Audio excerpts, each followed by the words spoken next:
नमस्कार, मैं हूं संजय शर्मा। आप देख रहे हैं 4 पीएम न्यूज़ नेटवर्क। खिलाड़ियों के मामले में जिस तरह से नाटक भरी कार्रवाई हो रही है, उसने बड़ा हैरान कर दिया सभी को। जंतर मंतर पर लगातार धरना दे रहे थे खिलाड़ी। जिस दिन पार्लियामेंट का उस दिन था, उस दिन पुलिस ने उनको घसीटा। मैं दिल्ली में था, मैं जंतर मंतर पे भी किया और मैं नई पार्लियामेंट पे भी गया। मैंने वहां से वीडियो बोले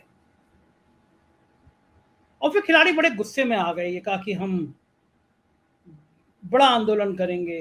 जो खिलाड़ियों का समर्थन कर रहे थे, मुझे सतपाल मलिक ने मुझसे कहा कि हम खिलाड़ियों को लेकर राजस्थान जाएंगे, पूरा आंदोलन पूरे देश में खड़ा करेंगे।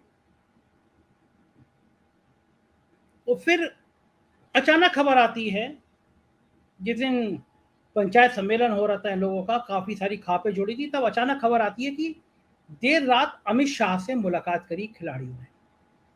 अब मेरा दिमाग चकराया कि ये खिलाड़ी अमित शाह से मिलने चले गए, किसी को बताया नहीं, और अचानक अमित शाह की एंट्री कैसे हो गई। अमित शाह किसी भी आंदोलन में इस तरह डायरेक्ट एंट्री करते नहीं है। अनुराग ठाकुर किस काम के? अगर अमित शाह कस के डांट देंगे, मोदी जी डांट देंगे, तो अनुराग ठाकुर खिलाड़ियों से बात करते और मामला सुलझाते। ऐसा क्या नाजुक मामला आ गया था कि जिनको भारतीय जनता पार्टी का चाणक्य कहा जाता है, जिनको प्रधानमंत्री जी का सबसे करीबी कहा जाता है, वो अमित शाह एक्टिव हुए। मैंने बहुत दिमाग लगाया, मैं बड़ा परेशान था कि ये सूत्र क्या है, ये तार क्या है। फिर मैंने दिल्ली में बहुत लोगों से संपर्क किया। आईबी के एक अफसर है, मैंने उनसे डिटेल में बात करी, कुछ पत्रकारों से बात की, राजनेताओं से बात की, खिलाड़ियों से बात के सब करीबी लोगों से बात की, किसान नेताओं से बात करी। कल रात को फिर लाइव किया, सुबह लाइव किया, लेकिन मेरे दिमाग में चल रहा था कि कुछ तो है। और फिर जो एक सुप्रीम कोर्ट के लॉयर से बात करते करते जो पेच निकला, वो हैरान कर देने वाला था। उस पेच के तार प्रधानमंत्री जी से खुद जाके जुड़ते थे, और ये तय था कि अगर ये तूल पकड़ गया मामला, तो बात प्रधानमंत्री जी तक पहुंच जाएगी, साहेब तक पहुंच जाएगी। सुप्रीम कोर्ट में चंद्रचूड़ जैसे चीफ जस्टिस हैं, जो आमतौर पर किसी के दबाव में आते नहीं। आमतौर पर क्या, वो किसी के दबाव में नहीं आते। ये बात सरकार खूब अच्छी तरह जानती है कि अब सुप्रीम कोर्ट में वो जज नहीं है जिनके ऊपर कोई महिला यौन शोषण का आरोप लगा दे, जज साहब डर जाएं, कुछ फैसले दे दें, बाद में जज साहब को राज्यसभा का सदस्य बना दो। चंद्रचूड़ को मैनेज करना असंभव सा है, और पिछले कुछ फैसले चंद्रचूड़ के जो सामने आए हैं, वो इस बात की गवाही देते हैं कि चंद्रचूड़ के तेवर थोड़े टफ हैं, कड़े हैं। मैंने फिर पॉक्सो एक्ट पढ़ा पूरा, कि सारी जो कार्रवाइयां हैं, जो सारी डिमांड है, वो ये पॉक्सो एक्ट में ब्रजभूषण सिंह पे एफआईआर है और पॉक्सो एक्ट में गिरफ्तारी होनी चाहिए। तो मुझे लगा कुछ ना कुछ इस एफआईआर से और इस गिरफ्तारी से बीच की कुछ चीज है जो उलझ रही है, जिससे सरकार डर रही है, जिससे सरकार परेशान है। कपिल सिब्बल जैसा जाना माना वकील पैरवी कर रहे हैं। कपिल सिब्बल देश के सबसे सर्वश्रेष्ठ 10 वकीलों में से एक हैं। कपिल सिब्बल के तर्क, कपिल सिब्बल की लॉजिक भरी बातें आप टाल नहीं सकते। तो मैंने लॉ मैंने भी किया है, तो मैंने कहा यार, तुम खुद भी संजय शर्मा वकील हो, तो जरा पढ़ो पॉक्सो। और फिर पॉक्सो एक्ट पढ़ते पढ़ते मेरे दिमाग में एक बिंदु पे जाके चीज अटकी, और मुझे लगा यही वो पॉइंट था जिसने साहेब के पसीने छुड़ा दिए। पॉक्सो इसलिए बनाया गया कि बच्चों के प्रति जो क्रूरता वाली बात है, यौन हिंसा की बात है, पूरी दुनिया इसमें चिंता थी। पूरी दुनिया में ये बात हो रही थी कि जो बाल यौन हिंसा है, इस पर काबू पाया जाए। और आपको याद होगा, पिछले दिनों में बच्चों के इस तरह की जो मूवी बनी हुई थी, उन पे भी बड़ी कठोर कार्रवाई की गई, ऐसे लोगों पे जो बच्चों के यौन उस पे मूवी बनाते हैं। पॉक्सो एक्ट बनाया गया जिससे कि बच्चे के यौन उत्पीड़न की कोई घटना ना हो पाए, और बहुत गंभीर मामले उसमें दिए गए। उसमें एक मामले धारा 19 कहती है कि अगर किसी बच्चे के ऊपर यौन शोषण हुआ है, किसी नाबालिग पे यौन शोषण हुआ है, और उसने ये बात किसी को भी बताई है, उसने अपनी बात माता को बताई है, उसने ये बात अपने पिता को बताई है, अपने गुरु को बताई है, पड़ोसी को बताई है, दोस्त को बताई है जो बालिग है, अगर किसी नाबालिग के साथ हुई यौन हिंसा उस नाबालिग ने किसी बालिग को बताई है, तो ये बालिग की ड्यूटी है कि वो संबंधित थाने में इसकी सूचना देगा, और यदि वो व्यक्ति है और सूचना नहीं दे रहा है तो उस पर वो 6 महीने की सजा होगी, और वो कोई संस्था है और वो सूचना नहीं दे रही तो उसको 1 साल की सजा होगी। अब यहीं पे मेरे दिमाग की बत्ती चली, और मैं अब आपको इस कहानी का सबसे भयंकर बात बताने जा रहा हूं। खिलाड़ियों ने कहा कि हम जब प्रधानमंत्री जी से मिले तो हमने बताया कि इस तरह सांसद ब्रजभूषण सिंह कुछ लोगों के प्रति यौन उत्पीड़न कर रहे हैं, और हमने ये भी बताया कि उसमें एक नाबालिग खिलाड़ी भी है। खिलाड़ियों ने यह भी बताया कि जब हम खेल मंत्री से मिले तो हमने बताया कि एक नाबालिग का यौन उत्पीड़न हुआ है।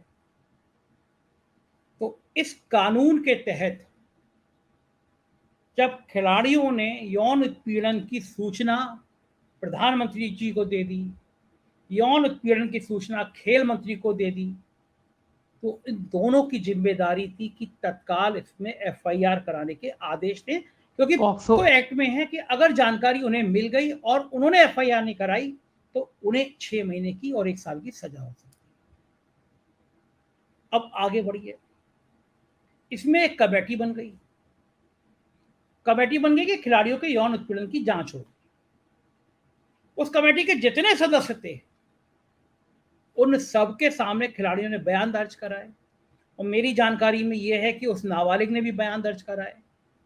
तो अगर नाबालिग ने खुद उस कमेटी के सब लोगों को बताया कि उसके साथ यौन उत्पीड़न हुआ था, तो जितने लोग कमेटी में थे उन्होंने पुलिस को सूचना नहीं दी, तो वो कमेटी के सब लोग 1-1 साल की सजा के दोषी हैं, क्योंकि एफआईआर तो बहुत बाद में हुई। अब मेरा दिमाग चकरा गया।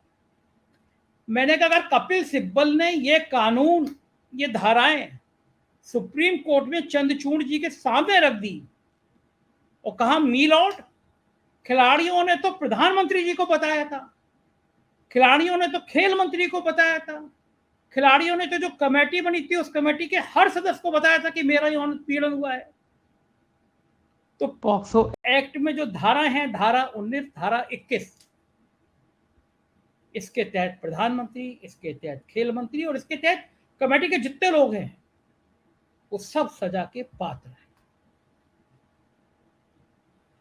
अब ये जब मामला खुला कि कांग्रेस भी इस पे बड़े आंदोलन की तैयारी कर रही है, कपिल सिब्बल तैयार बैठे हैं कि सुप्रीम कोर्ट में इस मुद्दे को वो उठाएंगे, तब भारतीय जनता पार्टी को लगा कि ये बात सामने आ गई, पॉक्सो एक्ट की ये धाराएं सामने आ गई तो तहलका मच जाएगा, तो जवाबदेही सरकार की शुरू हो जाएगी। और मुझे हैरानी हुई कि ये गोदी मीडिया के चैनल के यहाँ तो लॉयर वॉयर भी रहते हैं। ये बात जो मैं आपसे कह रहा हूँ, ये बात किसी दिमाग में क्यों नहीं आई? ये बात किसी ने क्यों नहीं आपको बताई? क्यों नहीं पॉक्सो पढ़ा? पॉक्सो एक्ट पढ़ा तो क्यों नहीं कहा कि ये सूचनाएं जिन जिनको थी उन्होंने पुलिस में सूचना नहीं दी, इसलिए वो भी सजा के पात्र हैं? क्यों कोई इतनी हिम्मत नहीं कर पाया कि प्रधानमंत्री जी को भी सूचना थी, खेल मंत्री को थी, कमेटी के सब लोगों को थी, तो ये भी दोषी हैं? फिर मुझे लगा कि मैं, हो सकता है मैं ही गलत हूँ। मैंने फिर पढ़ा, फिर वही मुझे समझ में आया, तब समझ में आया कि ऑपरेशन अमित शाह इसीलिए हुआ कि अमित शाह जिन ऑपरेशन को अपने हाथ में ले लेते हैं उन ऑपरेशन को वो कामयाब करा के मानते हैं। पिछला ट्रैक रिकॉर्ड उनका है। तब प्रधानमंत्री जी ने इसकी कमान अमित शाह को सौंपी कि किसी तरह खिलाड़ियों को मैनेज किया जाए, किसी तरह उन्हें शांत किया जाए, और तब खिलाड़ियों और अमित शाह के बीच एक 2-2.5 घंटे की देर रात को चुपचाप बातचीत शुरू हुई, और उसके अगले ही दिन खिलाड़ी 2 दिन बाद काम पर वापस लौट गए। हालांकि वो कह रहे हैं हमारा आंदोलन जारी रहेगा, हम लड़ते रहेंगे, लेकिन अब ये बातें फॉर्मेलिटी की लग रही है, क्योंकि किसान नेताओं के बीच से फूट पड़ गई। हरपाल जी हैं, हरपाल सिंह जी, उन्होंने आज मुझसे कहा, उन्होंने टिकैत बंधु पे आरोप लगा दिए कि टिकैत बंधु जहाँ जहाँ आते हैं वो आंदोलन बेच देते हैं। उन्होंने कहा लखीमपुर में भी ऐसी उन्होंने किया, और इस सरकार भी की भी डील करने में खिलाड़ी और अमित शाह के बीच में टिकैत बंधु आ गए। उन्हें बड़े बड़े गंभीर आरोप टिकैत बंधुओं पर लगा दिए। खैर ये उनकी अपनी राजनीति का मामला है। फिर मुझे लगा कि मैं पॉक्सो एक्ट की धारा को, हो सकता है मैं समझने में गलती कर रहा हूं, तो मैं किसी वकील से पूछूं। तो सेंट्रल बार एसोसिएशन लखनऊ के वाइस प्रेसिडेंट है अनुराग जी। तो मैंने सोचा उनसे बेहतर वकील कोई मुझे मिलेगा नहीं, क्योंकि रोज वो ऐसे मुकदमे देखते हैं, लड़ते हैं, काफी उनकी जानकारी में रहते हैं, बड़े एक्टिव एडवोकेट हैं, नौजवान हैं, और वकीलों के बीच बड़े लोकप्रिय हैं, कानून के बहुत ज्यादा ज्ञाता हैं। तो मैं सीधा अनुराग जी के पास लेके चल रहा हूँ और उनसे समझूंगा कि क्या वाकई में मैं सही हूँ, क्या ये बातें सही हैं। चलिए चलते हैं अनुराग जी के पास। स्वागत है अनुराग जी आपका हमारे साथ 4 PM की परिचर्चा में, और आप सेंट्रल बार एसोसिएशन के वाइस प्रेसिडेंट रहे। तो मुझे लगा कि एक बेहतरीन वकील मेरे को इस विषय पे जानकारी दे सकता है। असल में पॉक्सो एक्ट में मैं ये जानना चाहता हूँ, यदि मुझे कोई बच्ची या बच्चा बताता है जो नाबालिग है कि उसके संग सेक्सुअल हेरेसमेंट हुआ, उसके संग यौन अपराध हुआ, और मुझे वो जानकारी दे देता है, लेकिन ये जानकारी देने के बाद मैं किसी के पास नहीं जाता, तो कौन सा सेक्शन है, कौन सी धारा है, और क्या प्राविधान क्या है, इसका नियम क्या है? देखिए संजय जी, आपने जो पॉक्सो एक्ट की बात किया, तो असल में पॉक्सो एक्ट हिंदुस्तान में इसीलिए यहाँ पर लागू किया गया क्योंकि बच्चे राष्ट्र की धरोहर होते हैं और बच्चे राष्ट्र का भविष्य भी होते हैं। तो अपने भविष्य को सुरक्षा देते हुए और इनके साथ किसी भी तरह का दुर्व्यवहार करने वाले को कड़े से कड़ा दंड मिले, इसलिए इस पॉक्सो एक्ट को ये बनाया गया। और साथ ही साथ इसमें बहुत कड़े नियम कानूनों को इसमें मर्ज किया गया, जिसमें से जैसे कि आपने बात की, यहां तक कहा गया है कि अगर किसी बच्चे के साथ किसी भी तरह का यौन अपराध या किसी भी तरह की ऐसी गलत हरकत होती है जिसको गुड टच और बैड टच कहते हैं, और अगर इसकी वो सूचना अपने किसी भी व्यक्ति को देता है, इवन की गार्जियन को देता है, बड़े भाई को देता है, किसी को भी देता है वो, तो उनका ये दायित्व है कि वो जाकर संबंधित पुलिस अधिकारी को, या जो भी उसकी संबंधित अधिकारी हो जो कार्रवाई करने के लिए अधिकृत हो, उसको वो सूचना दे। ऐसा पॉक्सो एक्ट की धारा 19 में क्लियरली मेंशन किया गया है। इसीलिए मेंशन किया गया है कि बच्चे अपनी बात कहने को कहां जाएंगे, क्या पुलिस थाने जाएंगे या कहां जाएंगे? तो अब वो अपने किसी नियर डियर को या अपने किसी सुपीरियर को या अपने किसी बड़े भाई को या कहीं पर भी, अगर मान लिया कोई भी ऐसे लोग हैं जो जिम्मेदार, जो उनसे बड़े और समझदार हैं, तो उनको ये सूचना अगर बच्चे ने दी है और वो, तो उसका ये दायित्व तो बनता है कि वो सूचना वो संबंधित पुलिस अधिकारी को, और जो भी लोकल पुलिस हो, जो भी अब तो जुवेनाइल पुलिस यूनिट भी बना दी गई इसी एक्ट को मद्देनजर के अंतर्गत, तो जुवेनाइल पुलिस यूनिट को दिया जाए। तो ये है इसका प्रावधान, धारा 19 में क्लियरली मेंशन है ये। अच्छा, मान लीजिए मुझे किसी बच्चे ने बताया कि, या किसी ने जानकारी दी कि इस बच्चे के साथ उसे पता है कि यौन शोषण हुआ, और उसने पुलिस को जानकारी नहीं दी, या मैंने जानकारी नहीं दी, तो क्या कोई धारा 21 भी ऐसी आती है पॉक्सो एक्ट में जिसमें मेरे पे कार्रवाई हो जाएगी? देखिए, धारा 21 और धारा 19 में भी सजा का प्रावधान है।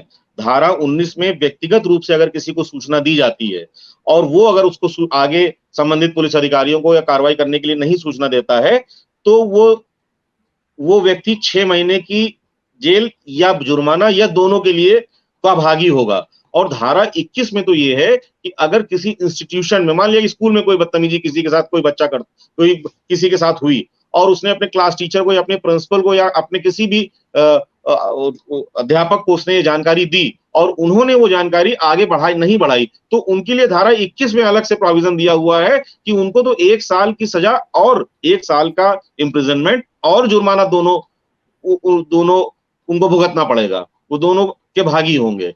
ये इंस्टीट्यूशन के लिए धारा 21 में मेंशन किया गया है, और धारा 19 में ऐसे जनरल किसी भी व्यक्ति के लिए किया गया है कि अगर किसी भी कोचिंग में, किसी भी ट्यूशन क्लास में, किसी भी स्विमिंग क्लास में, किसी भी जहां कहीं भी बच्चों का आना के साथ दुर्व्यवहार होता है किसी संस्था में, तो संस्थागत व्यक्ति का जो जिम्मेदार व्यक्ति है उसके लिए धारा 21 में प्रावधान है, जिसमें उसको 1 साल की सजा के लिए, और इन जनरल अगर कोई ऐसा प्राइवेट पर्सन है तो उसके लिए 6 महीने की सजा और जुर्माना, या दोनों चीजें का प्रावधान किया गया है इस एक्ट में।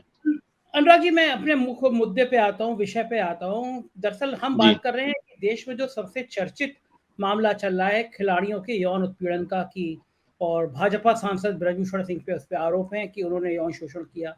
उसमें जिस जी नाबालिग की बात आ रही है कि जो नाबालिग है और उसने उसके साथ लखनऊ में भी छेड़खानी हुई, तो फिर लखनऊ में जब जाहिर है कि वो उस समय तैयारी कर रही थी, उस समय वो खेल रही थी, तो यहाँ के जो जिस सेंटर पे ये कार्रवाई हुई होगी, जहाँ पे उसके संग यौन शोषण की बात उसने उसका कहना है उसने बताई थी अपने कोच को, तो वो लोग कोच, वो तो इंस्टीट्यूशन हो गया, तो कोच को जी और उसको संरक्षक है उनको, अगर उन्होंने ये बात पुलिस तक नहीं बताई तो उनको भी गिरफ्तारी और सजा होगी। जी, धारा 21 में बिल्कुल क्लियरली मेंशन है, बिल्कुल क्लियरली मेंशन है कि कहीं किसी भी इंस्टीट्यूशन का अगर वो व्यक्ति जिम्मेदार व्यक्ति है, चाहे उस स्टेडियम का कोच हो, प्रभारी हो या निदेशक हो, कोई भी संस्था हो, तो उसके लिए बाकायदा लिखा हुआ है कि वो ऐसी कोई भी अगर गलती करता है, वो आगे जाके सूचना नहीं देता है, तो साफ-साफ उसमें लिखा हुआ है कि उनको 1 साल तक की सजा का प्रावधान और जुर्माना, दोनों चीजें उसमें मेंशन की गई हैं धारा 21 में। अच्छा, लेकिन अनुराग जी, मैं थोड़े और बड़ी परिधि में आपको लेके चलता हूँ और मैं जानकारी करना चाहता हूँ। ये मामला जो तूल पकड़ता चला गया, खिलाड़ी जंतर मंतर पर धरने में बैठ गए और उनमें से कुछ खिलाड़ियों ने कहा कि हम प्रधानमंत्री से भी हमने मिले थे और हमने बताया था कि इस तरह की कार्रवाई हो रही है, कहीं बच्चियों के संग यौन उत्पीड़न का मामला भी हो रहा है, हमने खेल मंत्री को भी बताया था। ऐसे उन्होंने तमाम नाम लिए। तो ये जिम्मेदारी, ये कानून तो फिर खेल मंत्री पे भी लागू हो जाएगा। अगर खेल मंत्री के सामने उन्होंने कहा कि खेल मंत्री को इन खिलाड़ियों ने बताया कि हमारे संग की एक लड़की के संग यौन शोषण का, जो नाबालिग लड़की थी, यौन शोषण का मामला हुआ, तो खेल मंत्री को तत्काल पुलिस को सूचना देनी चाहिए इस कानून के तहत, और उन्होंने नहीं दी तो जी, धारा 21 के 19 या 21 जो भी आपको आप मुझे बताएंगे, तो ये तो कानून मंत्री और प्रधानमंत्री पे भी लागू हो जाएगा फिर ये कानून। अब एक्ट के प्रावधानों के अनुसार तो वो कोई भी व्यक्ति हो, वो उसका उत्तरदायी होगा। देखिए, उस पर्टिकुलर संस्था का जो व्यक्ति है, जैसे खेल मंत्री जी की आपने बात कही, तो वो तो धारा 21 की परिधि में आएंगे, अदरवाइज कोई भी व्यक्ति होगा, वो धारा 19 की परिधि में आएगा। अच्छा अनुराग जी, फिर इस पूरे मामले में एक कमेटी बनी, कमेटी जी के कई सारे सदस्य बने कि जो जांच करेगा, और उस कमेटी के सामने ये बात जाहिर है कि खिलाड़ियों ने एफिडेविट भी दी, वो नाबालिग लड़की है उसके बयान हुए, तो वो जो कमेटी के जितने सदस्य थे उन जी सदस्यों के सामने ये बात सामने आई कि एक नाबालिग लड़की के संग यौन उत्पीड़न की घटना हुई है, तो धारा जी 21 के तहत या 19 के तहत वो पूरी कमेटी के लोग भी जिम्मेदार माने जाएंगे अगर उन्होंने पुलिस को नहीं की, वो भी 1 साल की सजा के प्रावधान होगा उनका। अगर उन्होंने अपनी ये बात कहने के बाद वो पुलिस को आगे सूचना नहीं देते हैं, संबंधित व्यक्तियों के जो दोषी व्यक्ति हैं उनके खिलाफ मुकदमा नहीं दर्ज हुआ कराते हैं या सूचना नहीं देते हैं, तो वो वास्तव में इस परिधि में आएंगे, धारा 21 की परिधि में आएंगे। ये तो अनुराग जी बड़ी खतरनाक बात कह दी आपने, मतलब खिलाड़ियों ने जिन जिन को बताया होगा कि हमारी एक सहयोगी है, हमारी एक सहयोगी नाबालिग लड़की है, हमारी एक सहयोगी ऐसी है जो अभी बालिग नहीं है, उसके संग यौन उत्पीड़न की घटना हुई है, तो इस परिधि में जिन जिन लोगों के संज्ञान में ये बात आई होगी और वो पुलिस जी तक नहीं गए, उन्होंने पुलिस तक सूचना नहीं दी, तो वो सब 1 साल की सजा के हकदार हैं, उन पे 1 साल की सजा और जुर्माना दोनों हो सकता है। जी हाँ, उस बात को की अगर सत्यता साबित होती है कि उन्होंने उनको सूचना दी थी, उस नाबालिग बच्चे ने उनको सूचना दी थी और सूचना देने का कोई कुछ प्रमाण है इस बात को, बिल्कुल पूरी तौर से आप पक्के तौर पे अगर कह रहे हैं और इस बात का को साबित कर रहे हैं, तो वास्तव में वो इस कानून की परिधि में आएंगे, कानून की इस धारा की परिधि में आएंगे। अनुराग जी, ये जो एफआईआर दर्ज हुई है पॉक्सो में, कमेटी की जांच उससे पहले हो गई थी। कमेटी को, जब आपको याद होगा, खिलाड़ी सबसे पहले धरने में शायद जनवरी का महीना था, बैठे थे जी और देर जी रात जी को खेल मंत्री से मिले थे, तो खेल मंत्री ने तभी कमेटी बना दी थी, कमेटी की जांच हुई थी और वो जी एफआईआर बनने से काफी पहले की बात है।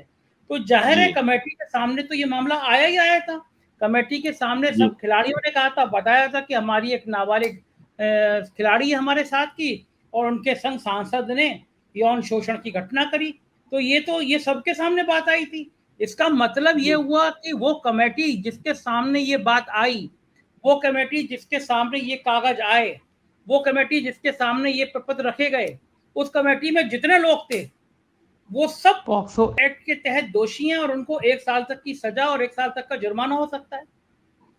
हाँ, यदि ये बात प्रमाणित होती है तो निसंदेह ये हो सकता है।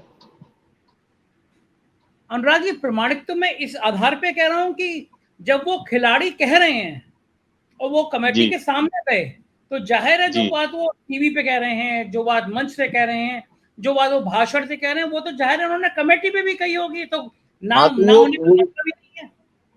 जी, तो वो कानून की इस धारा की परिधि में आते हैं, वो धारा 21 की परिधि में आएंगे वो। ओहो, ये तो बहुत गंभीर बात हो जाएगी। मतलब जो कमेटी बनी है और जो कमेटी इस उत्पीड़न की बनी है, उसमें बड़े-बड़े नाम हैं, बहुत बड़े-बड़े नाम हैं। इसका मतलब वो सारे नाम 1 साल की सजा के हकदार हो जाएंगे, उन पे भी एफआईआर हो सकती है। जी बिल्कुल, एफआईआर हो सकती है और उसमें जांच एजेंसियों को इस बात को देखना चाहिए, इसको क्रॉस चेक करना चाहिए इस बात को। तो अनुराग जी, ये तो आंच जो है वो प्रधानमंत्री के घर तक पहुंच जाएगी। खिलाड़ी कह रहे हैं हमने प्रधानमंत्री को भी बताई थी ये बात, ये तो मतलब ये कुछ ज्यादा बड़ी बात हो जाएगी फिर तो। जी हाँ, इस तरह से तो बहुत बड़ी बात हो जाएगी। हालांकि जो है हमारे प्रधानमंत्री जी तो मतलब ही वॉक्स द टॉक, जो कहते हैं वो करते हैं, ऐसा नहीं है। और अब ये लेकिन जो ये कानून है, इस कानून की इस धारा में तो ये बिल्कुल स्पष्ट रूप आप से अगर ये कहेंगे कि जो कहते हैं वो करते हैं, तो मेरा फिर सवाल थोड़ा राजनीतिक हो जाएगा आपसे कि 15 लाख रुपए आपके खाते में आ गए या नहीं आ गए और 2 करोड़ नौकरी हर साल मिल गई नहीं। वो तो खैर हम राजनीतिक मुद्दों पे वो कोई बात मतलब करते हैं, नहीं है। तो ये कुछ प्रधानमंत्री जी इस बात के लिए विख्यात है कि जो वो कहते हैं वो कभी नहीं करते हैं। खैर वो राजनीतिक बात अलग मुद्दा है। अनुराग जी, मैं ये जानना चाहूंगा कि ये पॉक्सो एक्ट इतना कड़ा क्यों बनाया गया, क्या जरूरत थी इस पॉक्सो इतना कड़ा बनाने की? देखिए, आप लोगों ने देखा होगा कि बच्चों के साथ जितने भी दुर्व्यवहार होते हैं, अभी आपको याद होगा संजय जी, गाजियाबाद में एक बच्चा था, एक स्कूल था, रायन इंटरनेशनल स्कूल। उसमें एक बच्चा था, प्रद्युमन नाम का बच्चा था, स्कूल में पढ़ने गया, उसकी ऐसी निर्ममता से हत्या हुई और उसके साथ यौन शोषण भी हुआ। इन बच्चों के साथ एक्चुअली है क्या कि जैसे इससे पहले आईपीसी की धारा 354 और 377 वगैरह में इन सब बातों का प्रावधान था, लेकिन वो स्पेसिफिकली किसी मेल बच्चे के लिए डिजाइंड नहीं थे ये प्रावधान। इसके लिए ये पॉक्सो एक्ट निकाला गया कि बच्चे और बच्चे में तो लड़का लड़की दोनों आ जाते हैं, तो उन सब इसलिए इसको स्पेसिफिकली लाया गया और इस कानून को इसीलिए इतना कड़ा बनाया गया कि सच बात है कि वो बच्चे जो बिल्कुल अबोध हैं, जो उनको कुछ भी जानकारी नहीं है और उनके साथ ऐसे विकृत मानसिकता के लोग किस तरह से टार्चर करते हुए कैसा गलत काम कर जाएं, तो उनको कड़ी से कड़ी सजा मिलनी ही मिलनी चाहिए। इसमें तो मुझे लगता है किसी को आपत्ति नहीं होनी चाहिए कि यदि वो व्यक्ति दोषी है तो उसको सजा मिलनी चाहिए। अनुराग जी, बिल्कुल आपने सही बात की। मुझे याद आ गया कि प्रधानमंत्री के निर्वाचन क्षेत्र बनारस में एक स्कूल है सनबीम, बड़ा फेमस स्कूल है।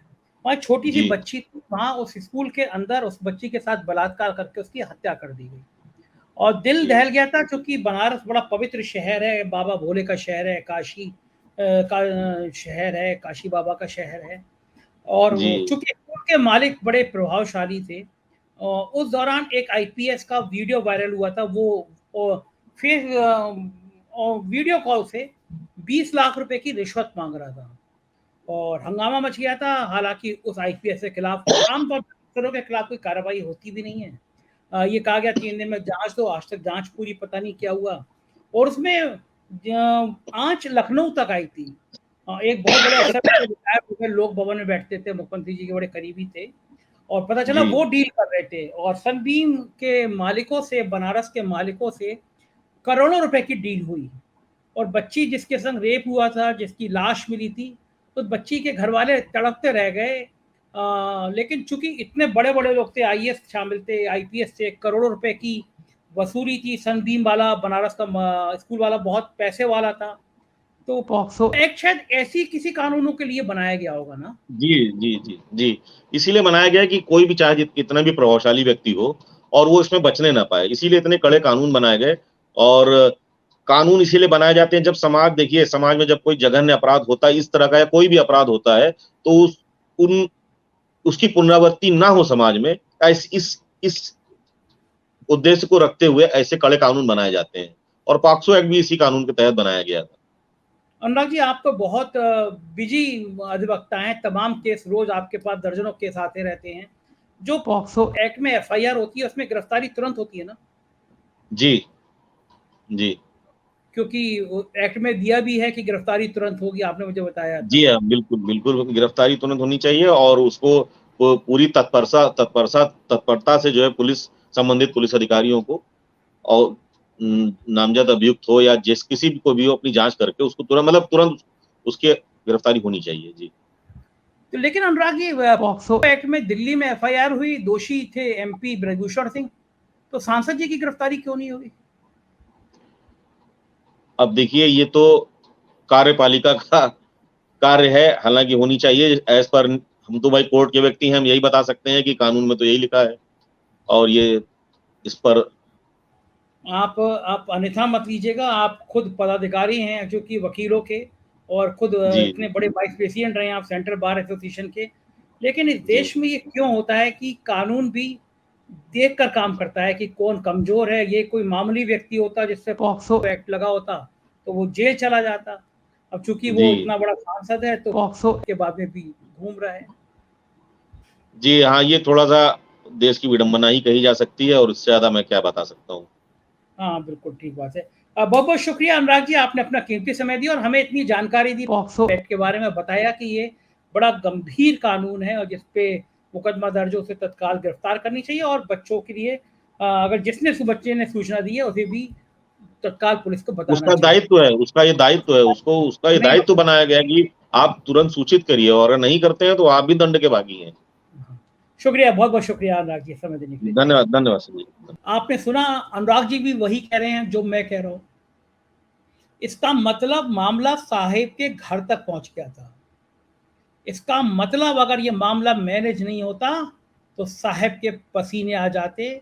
इसीलिए ऑपरेशन अमित शाह चलाया गया और इसीलिए साहब की कुर्सी बरकरार रहे, इसकी रणनीति बनाई गई।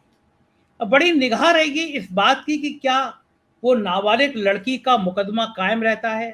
कुछ जगह को टीवी चैनल पे खबर चली कि उस नाबालिग ने अपना मुकदमा वापस ले लिया है, उसके पिता ने मना किया हमने वापस नहीं लिया। तो आने वाले कुछ दिनों में पुलिस की चार्जशीट, पुलिस की एक्टिविटी और खिलाड़ियों और किसान नेताओं के बीच क्या तालमेल रहेगा, इस पर रहेगी। बहुत बड़ी खबर है ये।